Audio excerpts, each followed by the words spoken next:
start our panel discussion. So my first question to the panel is, does HR technology means to them and to them as a profession and in their organization context? If they can briefly share with the audience, what does this term means to them?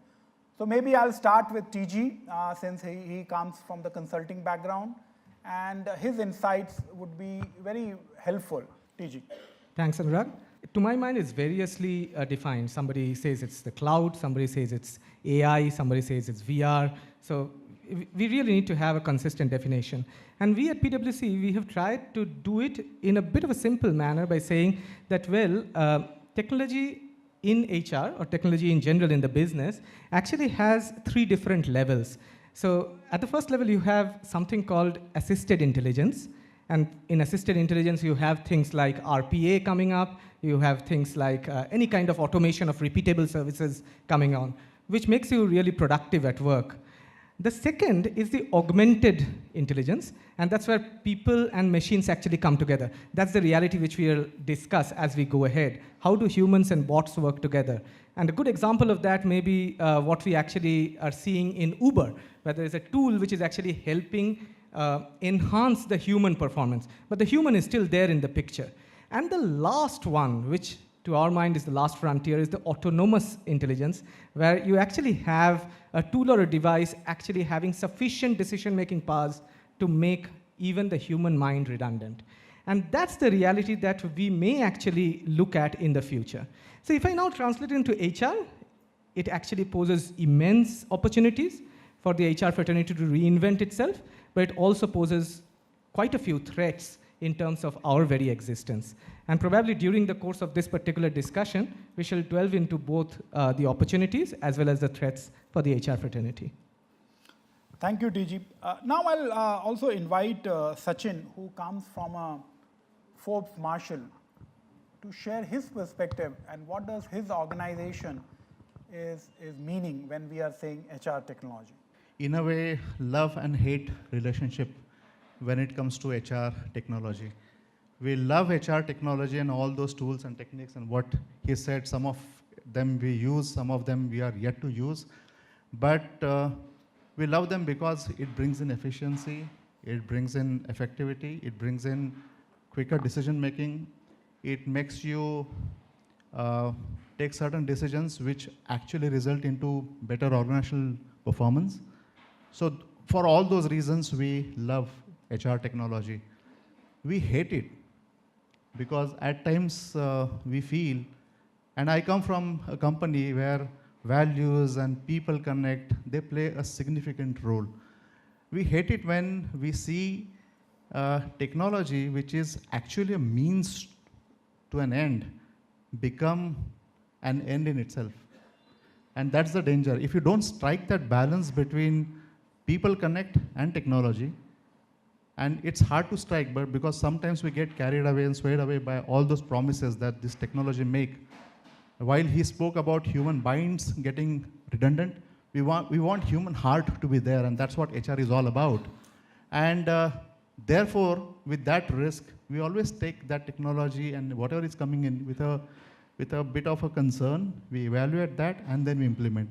So we are not really completely loving it, we are not completely hating it, but for sure we can't ignore it also. Thank you, Sachin. Interesting perspective. Now I'll invite Manoj, who also comes from a traditional manufacturing kind of an industry, to share his organization's view and investment is being made on HR technology space. See, we in our organization believes that if we need to attract best-in-class people, then we need to give them best-in-class experience, right? And the best-in-class experience cannot come without use of technology. We all have witnessed that. But at the same time, we are also ensuring, like the point which my co-panelist has also said, that we need to strike a fine balance, right? We should not implement automation or digitization of every HR process just for the sake of doing it. Like I was just talking to Anuraag, some organizations have also automated online exit interview, right? And while analysis of online exit interview findings is very good, but if you are asking exiting employee to put his feelings, put his observations on a portal, I think this is not fair as far as my thought of my school of thought is concerned. So my take on that yes, technology is going to be future. We need to invest, but at the same time, we need to strike a balance that it should not ruin the basic human relationship. Thank you. Thank you, Manoj. Surender, what in actual sense happens in your organization in performance enhancement area where the technology is in place, and how do you leverage it? We've launched an internal application, which is an app. All employees have it. One of the things we realized in performance enhancement, a derailer in performance enhancement is that people do not get in the moment feedback, and they don't get it from relevant people. So we said, how can we use technology? Bring an application into the organization. Anyone, anytime can seek feedback from anyone, basic delivery, and does not have to wait for end of year appraisal cycles. Our belief is that if people get in the moment, timely, from relevant stakeholders, feedback in the organization, people are willing to work, people want to maximize their potential, and when they maximize potential, it adds to the organization delivery. So let's hear Soumi. What's happening on a real-time basis in your organization? So very similar to what Surender mentioned, that we have an ongoing coaching and feedback, and we use a tool where all the notes are always there. So whether it is appreciation, whether it is constructive feedback, every time it is there for people, and you can ask for feedback. But supported with that are experience platforms and micro-learning services, which means that I have received a feedback, I'm not doing well in a particular skill, I quickly go back and do that bit-sized training. And the attention right now is very low of workforce. So you don't have time, your attention span is less. So we have bit-sized learning. So you come back, you learn quickly, and come back and try out on the experience platform. Those are those user experience platforms where you try out, you go through case studies, you find out whether you are doing better, there's an assessment around it, and you come back to your job. So it's an ongoing process of using this micro-learning and experience platforms to get going with your development along with the performance coaching that's happening. Okay.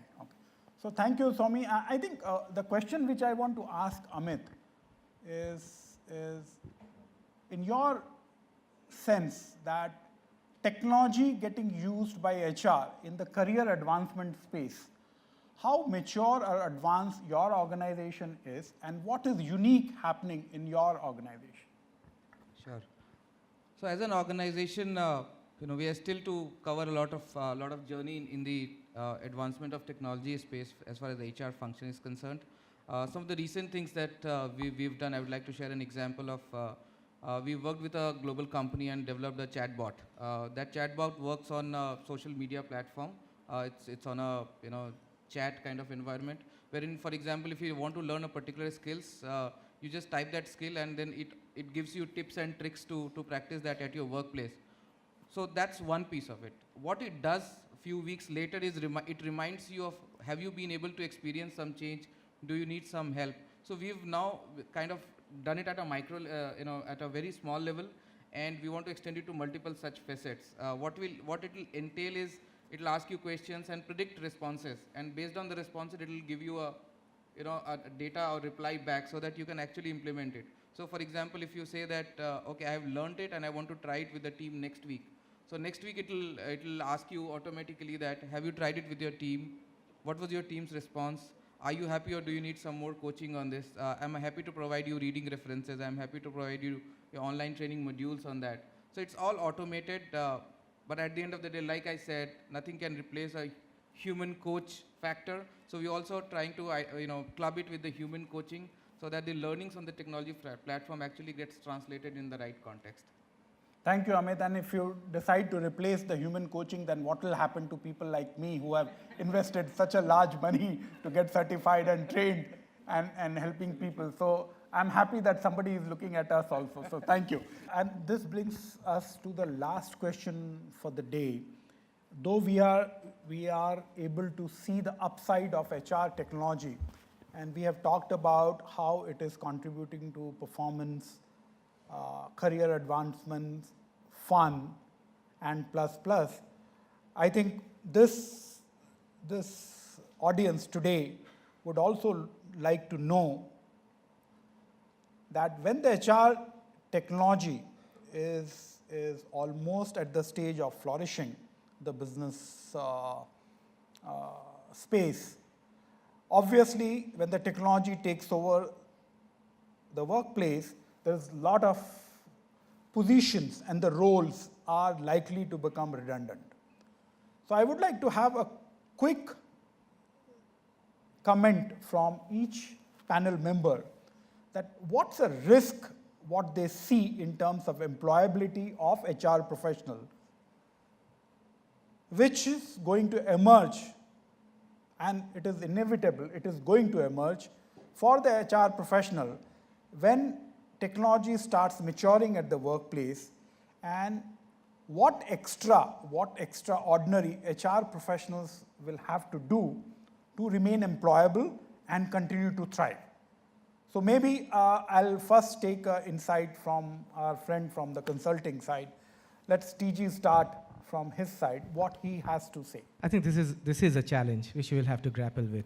As in, we have been looking at productivity improvement and hence job losses for the rest of the organization. As Nehru said, how can the eyes which look at the world look at itself? So it's time for us to look at ourselves. I feel that the thing which will become important, as in the entire aspect of skill availability, which we hear all business leaders speak of, as in our recent survey says about 80% of business leaders feel that will be a biggest challenge in their achievement of goals. That same element of skill availability will also apply for HR. Okay. So HR will need to bring skills which they may not be possessing today. Now, question is, what are those skills? So the first answer which comes to our mind is, okay, we need to have the more harder skills like the digital intelligence skills, or maybe the STEM skills, or maybe some of the technology skills which are important. However, our research again shows over here that the skills which are actually, which will actually be in demand tomorrow are not these hard skills, but relatively softer skills like problem identification and problem solving, empathy, being able to innovate, being able to be creative. And the reason is very simple, because the bots are doing the rest. The bots have taken that world of being or having more mathematical skills or analytical skills. What you need to bring to the table is more adaptability, more empathy, and so on and so forth. So I think that will be the important transition that HR leaders need to make to be able to harness these new skills, not just amongst themselves, but in the teams that are below them. Thank you, TG. I think you have made a very beautiful point that while the AI and algorithms will take care of a lot of aspects, there are going to be some aspects which still needs to be strengthened. And I think that's an area of opportunity for HR professionals to start working from this moment so that their employability is not at risk. Let's hear Sachin, what he has to say. Well, you use the word risk. I will say it will give us an opportunity. And it will in a way push us to do what we should have been doing. Example, earlier OD and HR were treated as two separate streams, and they are now converging. Dave had talked about this model of administrative expert. You all know that 4 roles that HR has to play. I think many jobs in that administrative expertise will go away. Few elements in people champion, change agents, and strategic partnerships, those will also go away. It would mean that we would have to fill up or fill in that space, and business then will understand the true importance of HR, because that space we should use with our OD skills, with our strategic partnership skills, to really do something which is meaningful for the business. Still, we speak in terms of HR parlance, we speak in terms of our own targets and deliveries, and at times we are disconnected from the business. I think with this technology coming in, most of that vacuum will be created, and it is up to us to use all those skills so that we can effectively contribute to the business. I think it is now pushing us to go in that direction.